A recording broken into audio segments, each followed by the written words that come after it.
Melakukan wawancara di SMPN 19 Surabaya tersebut kepada Sarpras, kami di sana bertanya lebih lanjut, jika fasilitas yang rusak, mereka akan melakukan tindakan apa? Mereka melakukan tindakan akan mengajukan fasilitas yang rusak atau fasilitas yang ingin diperbarui oleh SMPN 19 ke Pemkot Surabaya. Namun, Sarpras SMPN 19 Surabaya memberitahu kami bahwa fasilitas yang diberikan oleh Pemkot kualitasnya masih kurang bagus dan hal tersebut bisa mengakibatkan kerusakan yang lebih cepat lagi pada fasilitas yang sudah digantikan. Saya Safira, saya di sini akan menjelaskan tentang feel and do, apa yang dirasakan dan dilakukan. Yang dirasakan oleh Sarpras SMP 19 Surabaya itu, menurut dia itu lebih nyaman kalau dingin. Nah, dingin di sini itu kan bisa AC, bisa kalau misalkan kan dia nggak pakai, dia cuma pakai kipas. Nah, menurut dia itu kalau kipasnya emang banyak dan nyala semua, itu menurut dia tuh dingin gitu.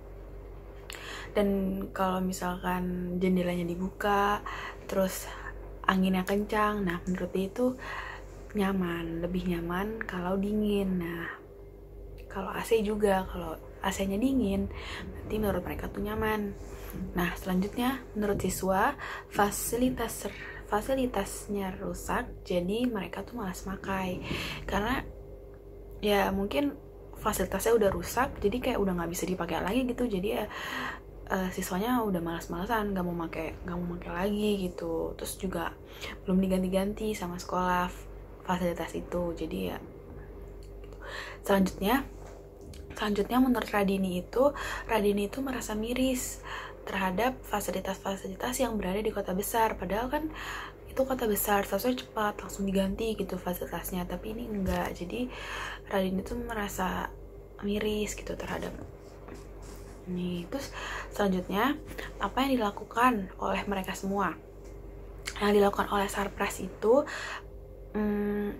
untuk mengajukan fasilitas yang rusak ke Pemkot agar fasilitas yang sudah jelek-jelek, yang rusak-rusak itu diganti sama Pemkot. Jadi dia mengajukan surat bahwa fasilitas ini tuh rusak ini. Selanjutnya, karena belum diganti oleh Pemkot, jadi mereka menggunakan fasilitas yang ada dulu sebelum diganti. Selanjutnya, kalau siswa itu ya karena fasilitasnya sudah rusak, jadi dia nggak memakai fasilitas itu karena tadi kan malas gitu kan. Terus juga kayak udah nggak guna juga gitu kan. Selanjutnya siswa itu kipas-kipas bertahan dengan panas. Ya, itu sekian dari saya. Assalamualaikum warahmatullahi wabarakatuh. Jadi di sini saya akan menjelaskan presentasi bagian profil fiktif dan user. Untuk profil fiktif yang pertama yaitu ada Budi selaku siswa, berumur 13 tahun, single, murid SMP, hobi bermain basket dan ketua OSIS.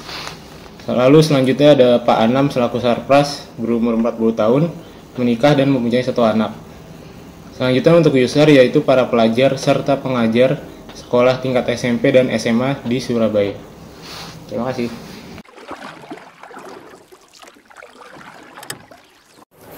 Perkenalkan, nama saya Samuel. Di sini saya akan menjelaskan tentang needs atau yang biasa disebut dengan kebutuhan. Dapat berupa kebutuhan emosional atau kebutuhan fisik. Jadi kebutuhan yang akan dijelaskan di sini ini membantu kami untuk mendefinisikan tentang tantangan desain yang akan kami hadapi nantinya. Seperti yang sudah dijelaskan oleh teman kami Juan, usernya itu para pelajar serta pengajar SMP dan SMA di Surabaya. Jadi yang dibutuhkan itu yang pertama fasilitas yang memadai atau fasilitas yang layak pakai. Kemudian tempat pengaduan untuk fasilitas yang rusak. Sekian presentasi dari saya, terima kasih.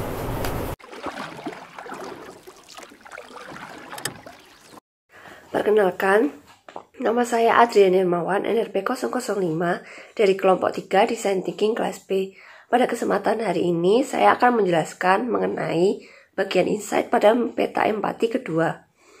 Apa itu insight? Insight adalah pertanyaan mengapa atau kenapa dari need. Kenapa sih user membutuhkan hal tersebut? Insight ini nantinya dapat berguna dalam mendesain solusi. Lalu dari user need yang pertama, fasilitas yang memenuhi standar layak pakai. Kenapa sih user membutuhkan fasilitas yang memenuhi standar layak pakai? Agar kegiatan belajar mengajar dapat berjalan dengan maksimal dan nyaman. Lalu user need yang kedua, tempat pengaduan fasilitas yang rusak. Kenapa sih user membutuhkan tempat pengaduan fasilitas yang rusak? Agar fasilitas yang rusak dapat segera diperbaiki. Sekian dari saya, sekian juga dari kelompok ketiga. Terima kasih, mohon maaf apabila ada kesalahan.